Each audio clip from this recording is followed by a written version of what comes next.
Hello friends, welcome to the nursing notes YouTube channel. आज की इस वीडियो का हमारा टॉपिक है कैंडिडियासिस। कैंडिडियासिस का मतलब होता है ओरल थ्रस्ट। कैंडिडियासिस जो होता है वो फंगल इन्फेक्शन के कारण होता है।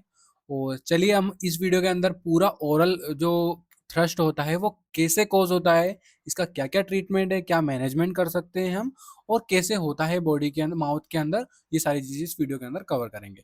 तो मैं आपको बता देना चाहता हूँ, हम मेडिकल सर्जिकल नर्सिंग में डिसऑर्डर ऑफ डाइजेस्टिव सिस्टम पढ़ रहे हैं, और ये जो ओरल थ्रस्ट है वो ओरल कैविटी डिसऑर्डर के अंदर आता है। तो चलिए आगे बढ़ते हैं और पढ़ते हैं ओरल थ्रस्ट क्या होता है या कैंडिडियासिस क्या होता है। तो सबसे पहले हम ओवरव्यू की बात करेंगे। तो ओवरव्यू में हम इंट्रोडक्शन पढ़ेंगे, टाइप्स पढ़ेंगे, इटियोलॉजी एंड कोजेस पढ़ेंगे, पैथोफिजियोलॉजी, क्लिनिकल मैनिफेस्टेशन, कॉम्प्लिकेशन मतलब कैसे क्या क्या कॉम्प्लिकेशंस हो सकती है ओरल थ्रस्ट के कारण, एंड डायग्नोसिस कैसे करते हैं, मैनेजमेंट क्या हो सकता है इसका, like medical management, surgical management. Then फिर नाइन्थ हमारा जो है वो नर्सिंग मैनेजमेंट है, टेंथ है हेल्थ एजुकेशन फॉर प्रिवेंशन। ठीक है, ये सारी चीजें इस वीडियो के अंदर कवर करेंगे। तो अगर आपने हमारे चैनल को सब्सक्राइब नहीं किया है तो चैनल को सब्सक्राइब करें, और इस वीडियो में आप कमेंट भी जरूर करें कि आपको ये लेक्चर कैसा लगा, क्योंकि आप कमेंट करोगे तो हमें भी समझ में आएगा कि हाँ, आपको लेक्चर समझ में आ रहा है। तो सबसे पहले इंट्रोडक्शन पढ़ेंगे। तो oral candidiasis a fungal infection of the oral mucosa caused by candida species, most commonly candida albicans. ठीक है, जो ओरल कैंडिडियासिस, जो ओरल थ्रस्ट है, वो क्या होता है, एक फंगल इन्फेक्शन होता है हमारा ओरल म्यूकोजा के अंदर, जो कि कैंडिडा स्पेसीज के कारण होता है। मोस्ट कॉमन कैंडिडा एल्बिकेंट्स, जो कैंडिडा स्पेसीज होती है, मतलब कैंडिडा की जो प्रजाति होती है, उसमें एक नाम है कैंडिडा एल्बी कैंट्स, उसके कारण ओरल कैंडिडियासिस होती है। अब ये क्या होता है, चलो मैं आपको इमेजेस में बता देता हूँ। लाइक जो हमारा ओरल कैविटी है, ठीक है, ये ओरल कैविटी, इसके अंदर फंगल इन्फेक्शन हो जाता है। ठीक है, ये हमारी टंग है, टंग के अंदर फंगल इन्फेक्शन हो गया। देखो, कैंडिडियासिस और fungal infection cause by Candida. Candida की जो स्पेसीज होती है उसके कारण हमारे माउथ में, हमारी ओरल कैविटी के अंदर फंगल इन्फेक्शन हो जाता है। उस कंडीशन को ओरल कैंडिडियासिस या ओरल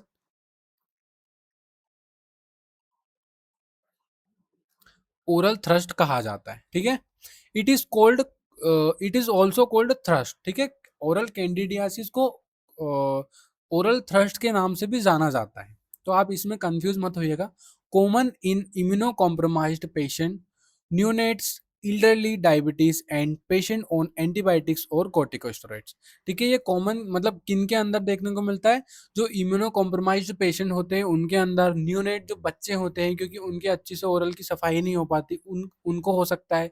इल्डरली जो पेशेंट होते हैं, क्योंकि वो भी अच्छे से ओरल जो माउथ है उसकी सफाई नहीं कर पाते, अच्छे से ब्रश नहीं कर पाते। और साथ ही साथ जो डायबिटिक पेशेंट होते हैं, क्योंकि जो डायबिटिक पेशेंट होते हैं ना, उनके ब्लड में ही शुगर की मात्रा इतनी हो जाती है कि बॉडी के अंदर कौन कौन सी बीमारियां हो रही है उनको खुद पता नहीं चलता। साथ ही साथ जो भी उनका वुंड हुआ है वो भी अच्छे से हील नहीं हो पाता।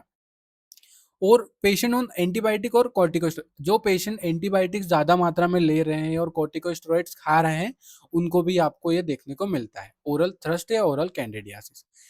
If affected the tongue, inner cheek, palate, gum and sometime oropharynx. ठीक है, ये किस किस को अफेक्ट करता है ओरल थ्रस्ट, हमारी टंग को अफेक्ट करेगा, इनर चीक्स जो होते हैं, गाल होते हैं, उनको अफेक्ट करेगा, जो पैलेट होती है हमारी ऊपर वाली, उसको अफेक्ट करेगा, गम को अफेक्ट करेगा, साथ ही साथ ओरोफेरिंग्स जो होते हैं जहां से हम बोलते हैं, उसको अफेक्ट करेगा। ठीक है, तो ये होता है कैंडिडियासिस या ओरल थ्रस्ट। देख लीजिए आप अच्छे से। ये माउथ के अंदर, पूरे माउथ के अंदर हो सकता है, टंग के अंदर हो सकता है, पैलेट जो होती है ऊपर होती है उसके अंदर हो सकता है, चीक होती है साइड में होते हैं, इसमें हो सकता है, और ओरोफेरिंग जो होते हैं ये उसके अंदर हो सकता है। देन टाइप्स देखेंगे हम। तो जो थ्रस्ट जो होता है, most common white plug on mucosa. ठीक है, क्या होता है, बहुत कॉमन होता है, जिसको हम पूरा बोलेंगे तो सीडोमेम्ब्रेनियस कैंडिडियासिस। ठीक है, सीडोमेम्ब्रेनियस कैंडिडियासिस, जिसको थ्रस्ट भी बोल सकते हैं, ये बहुत कॉमन देखने को मिलता है। और वाइट प्लग ऑन म्यूकोसा, ठीक है, म्यूकोसा के अंदर व्हाइट व्हाइट पेचेस देखने को मिलते हैं। Erythematous candidiasis, red inflamed area without white coating. ठीक है, यहाँ पे ये जो सेकंड वाला जो टाइप है, इसमें क्या होगा, रेडनेस हो जाएगी, इन्फ्लामेशन हो जाएगा, लेकिन इसमें व्हाइट कलर की कोटिंग नहीं होगी। हाइपर प्लास्टिक कैंडिडियासिस, जिसमें व्हाइट पेचेस देखने को मिल सकता है, that can not be wiped off sometime precancerous, ठीक है। समटाइम क्या हो सकता है, कैंसरस का भी फॉर्म हो सकता है ये। Hyperplastic sorry hyperplastic candidiasis. Then fourth आता है एंगुलर चिलाइटिस, जिसको cheek sorry crack and fissures at corner of mouth. जो माउथ का जो कॉर्नर होता है ना, उसमें क्रैक देखने को मिल सकता है और फीजर्स देखने को मिल सकते हैं, जिसको एंगुलर चिलाइटिस भी बोलते हैं। Denture stomatitis erythema under dentures, common in denture wearers. जो वायर्स होते हैं डेंचर्स के, उसके कारण भी आपने को देखने को मिल सकता है डेंचर स्टोमेटाइटिस। स्टोमेटाइटिस मैंने आपको बताया था पिछली वाली वीडियो में। अगर आपने वो वीडियो नहीं देखी है कि स्टोमेटाइटिस क्या होता है, स्टोमेटाइटिस आप ये मत समझिएगा कि स्टमक के अंदर इन्फ्लामेशन हो जाएगा, क्योंकि आपको सर ने पढ़ाया है कि ITIS किसी के भी पीछे लगा रहे मतलब इन्फ्लामेशन। तो इन्फ्लामेशन तो ठीक है, लेकिन स्टोमेटाइटिस मतलब स्टमक के अंदर इन्फ्लामेशन नहीं हो रहा है, ठीक है। अगर आपको इसके बारे में पढ़ना है तो आप प्रीवियस क्वेश्चन में, प्रीवियस जो हमारी वीडियो है उसमें जाके देख सकते हैं। देन कोजेज एंड इटियोलॉजी के बारे में बात करते हैं, तो प्री डिस्पोजिंग फैक्टर्स और लोकल कोज और सिस्टमिक कोज। तो लोकल कोज के अंदर पुअर ओरल हाइजीन के कारण हो सकता है, यूज ऑफ डेंचर्स, जैसे आपको पता ही है, अभी हमने पढ़ा डेंचर्स के कारण। जीरोस्टोमिया लाइक ड्राई माउथ के कारण हो सकता है। ब्रॉड स्पेक्ट्रम एंटीबायोटिक जो खाते हैं उनको हो सकता है, और कॉर्टिकोस्टेरॉइड्स इनहेलर्स जो होते हैं उनको भी हो सकता है, जो ज्यादा मात्रा में लेते हैं। सिस्टमिक में immunodeficiency like HIV, AIDS, leukaemia और लिम्फोमा, जो पेशेंट इम्यूनो डेफिशिएंसी से सफर कर रहे हैं उनको हो सकता है। डायबिटीज मलाइटिस वालों को पेशेंट को हो सकता है। कीमोथेरेपी और रेडियोथेरेपी जिन पेशेंट को लगता है उनको हो सकता है। माल न्यूट्रिशन लाइक वो अच्छे से खाना नहीं खाते, like vitamin B12, vitamin C, vitamin A, सारे विटामिन अगर उनके अंदर नहीं है, नहीं खा रहे हो, तो उनको हो सकता है। प्रीमेच्योर इन्फेंट और neonates like immature immune system, ठीक है। कभी कभी क्या होता है कि जो इन्फेंट, जो बच्चे होते हैं न्यूनेट, उनके इम्यून सिस्टम लो होता है, तो उनको भी होने के चांसेस है।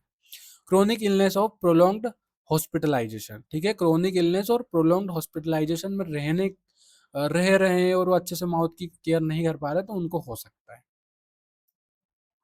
पैथोफिजियोलॉजी कैसे कॉज होता है, तो Candida is normally present in small number of oral cavity, ठीक है। कैंडिडा नॉर्मली प्रेजेंट होता है, जैसे हम है तो हमारे अंदर भी, वो हमारे माउथ के अंदर भी प्रेजेंट है, पर वो कम मात्रा में है। लेकिन हम रोज क्या करते हैं, उनकी सफाई कर लेते हैं, लाइक हम ब्रश कर लेंगे, अच्छे से माउथ वॉश कर लेते हैं, तो उस कंडीशन में क्या, वो जो स्मॉल नंबर है कैंडिडा के, वो चला जाएगा, क्योंकि वो एक फंगल का रूप होता है, फंगस का रूप होता है, ठीक है। तो इससे क्या होगा, अल्टरेटेड ओरल इन्वायरमेंट, ठीक है। जो ओरल इन्वायरमेंट है उसमें अल्टरेशन क्रिएट हो जाएगी, like low immunity, disturbed flora और ड्राई माउथ हो सकता है। Then over growth of Candida, ठीक है, जिसके कारण क्या, ओवर ग्रोथ हो सकता है कैंडिडा का, अगर आपने माउथ की अच्छे से सफाई नहीं की उस कंडीशन। लाइक आपने भी नोटिस किया होगा कि कोई 2 दिन तक ब्रश नहीं करता तो उसके मुंह से स्मेल आने लग जाती है, और जो जीभ होती है, टंग होती है, उसके ऊपर व्हाइट कलर की लेयर बन जाती है, तो वो फंगल का ही रूप होता है। ईस्ट फ्रॉम यूडोहाइड्रे invade superficial epithelial inflammatory response, ठीक है। क्या होता है, जो सुपरफिशियल लेयर होती है इपिथेलियल माउथ के अंदर, उसमें इन्फ्लामेशन रिस्पॉन्स करने लग जाता है, इन्फ्लामेशन को हो जाता है। Formation of white creamy plug on mucosa, ठीक है। जो ओरल म्यूकोजा होता है उसके अंदर व्हाइट कलर के और व्हाइट कलर का प्लग होने लग जाएगा, और साथ ही साथ क्रीमी प्लग होने लग जाएगा वहां पे। Then can cause pain, burning, difficulty swelling, specially in severe infection, ठीक है। अगर सीवियर इन्फेक्शन हो गया तो उस कंडीशन में पेन होने लग जाएगा माउथ में, बर्निंग होने लग जाएगी, डिफिकल्टी मतलब निगलने में प्रॉब्लम होने लग जाएगी। देन क्लिनिकल मैनिफेस्टेशन या साइन एंड सिम्टम के बारे में बात करेंगे, तो white creamy curd like plug on tongue, ठीक है। टंग में एक वाइट कलर का, क्रीमी कलर का और कर्ड लाइक प्लग जमा हो जाएगा, सॉरी। देन बकल म्यूकोजा जमा होने लग जाएगा। प्लेट एंड गम्स, ठीक है। इनके अंदर क्या, व्हाइट कलर की और क्रीमी कलर की एक प्लग मतलब एक लेयर बन जाएगी इस कंडीशन में।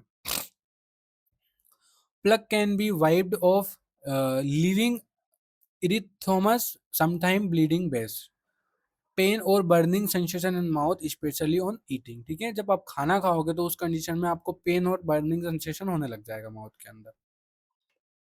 लॉस ऑफ टेस्ट और अल्टर्ड टेस्ट, ठीक है, टेस्ट ही नहीं आएगा आपको खाने में, और टेस्ट में भी आपको समझ नहीं आएगा कि किस टाइप का टेस्ट है।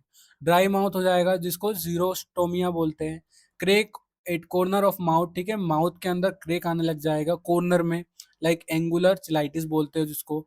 जैसे आप मुंह फाड़ते हो ना, तो जो लिप का जो एंडिंग पोर्शन है उसमें उसके जो कॉर्नर होता है वहां पे क्रेक्स आने लग जाएगी। डिस्फेजिया और severe cases when throat involvement, ठीक है, डिस्फेजिया हो सकता है अगर सीवियर केस ज़्यादा मात्रा में फैल गया है fungal. Rarely systemic spread in immuno compromised patient, ठीक है, रेयरली हो सकता है। और जो इम्यूनो कम्प्रोमाइज्ड जो पेशेंट होते हैं, लाइक जिनको एचआईवी है और एड्स है और बहुत सारी जो डिसीज़ है जिससे उनका इम्यून सिस्टम लो है, तो उनको ये फैल सकती है, उनको ज़्यादा मात्रा में हो सकती है क्योंकि उनका इम्यून सिस्टम ही लो है, वो किसी चीज़ से फाइट नहीं कर सकते। कॉम्प्लिकेशंस में हम pain leading to decrease oral intake malnutrients, ठीक है, पेन के कारण हम अच्छे से ओरल इंटेक नहीं कर सकते, जिसके कारण मालन्यूट्रिशन हो सकता है बॉडी के अंदर। सेकेंडरी बैक्टीरियल इन्फेक्शन हो सकता है। स्प्रीड टू इसोफेगस, ठीक है, अगर ज़्यादा मात्रा में कैंडिडियासिस हो गया है तो वो हमारे इसोफेगस के अंदर भी हो सकता है। जो इम्यूनो कॉम्प्रोमाइज पेशेंट है उनको तो हो ही जाता है। देन फोर्थ पॉइंट जो है, क्रोनिक और recurrent infection in uncontrol diabetes और इम्यूनोडेफिशिएंसी, ठीक है, क्रोनिक हो सकता है ये जो डायबिटिक वाले पेशेंट होते हैं और उनके अंदर अनकंट्रोल मतलब कंट्रोल नहीं कर पाते आप, क्योंकि डायबिटिक वाले जो पेशेंट होते हैं ना, उनका वुंड भी अच्छे से नहीं भर पाता है। Really systemic candidiasis life threatening in immunocompromised patient जो होते हैं उनको लाइफ थ्रेटनिंग देखने को मिल सकता है आपको सिस्टमिक कैंडिडियासिस। डायग्नोसिस कैसे करेंगे, तो हिस्ट्री करेंगे, इम्यूनो कॉम्प्रोमाइज स्टेट तो नहीं है, एंटीबायोटिक यूज तो नहीं करते, डायबिटिक और डेंचस वाला पेशेंट तो नहीं है, ये सारी चीजें हम हिस्ट्री कलेक्शन करेंगे। क्लिनिकल एग्जामिनेशन में present of characteristic white plug, जो माउथ के अंदर वाइट प्लग हो रहा है तो वो क्यों हो रहा है, ठीक है, किस वजह से हो रहा है, लाइक उनको फंगल या फिर बैक्टीरियल या फिर अल्सर की वजह से तो नहीं हो रहा है, ये हम क्लिनिकल एग्जामिनेशन करेंगे। देन लेबोरेटरी टेस्ट में oral swab for fungal culture, ठीक है, ओरल स्वैब लाइक ये होता है कि एक कॉटन होती है उसके अंदर जो ओरल में जो प्लग जमा हुआ है, जो व्हाइट कलर का या क्रीमी कलर का प्लग जमा है, तो वो जो वो होती है कॉटन, उसके अंदर लेते हैं उसको और फिर वो लेबोरेटरी टेस्ट में जाता है वहां पे चेक होने के लिए।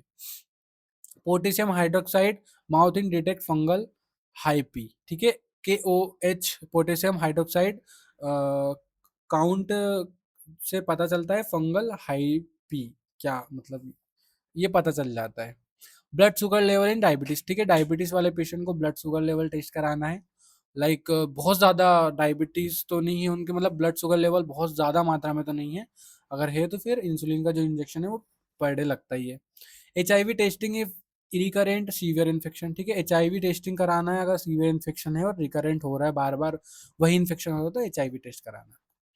मैनेजमेंट में हम मेडिकल और फार्माकोलॉजिकल मैनेजमेंट में topical anti fungals like mild cases में हम निस्टेन निस्टेटिन सस्पेंशन ऑफ लोजेंगेस और क्लोट्रिमाजोल ट्रोचेस, ठीक है, ये जो होता है वो टॉपिकल एंटीफंगल ड्रग होता है।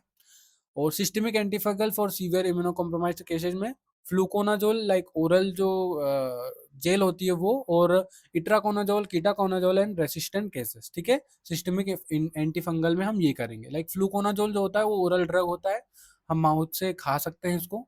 इट्रोकोनाजोल और कीटोकोनाजोल ये ऑइंटमेंट के रूप में आता है।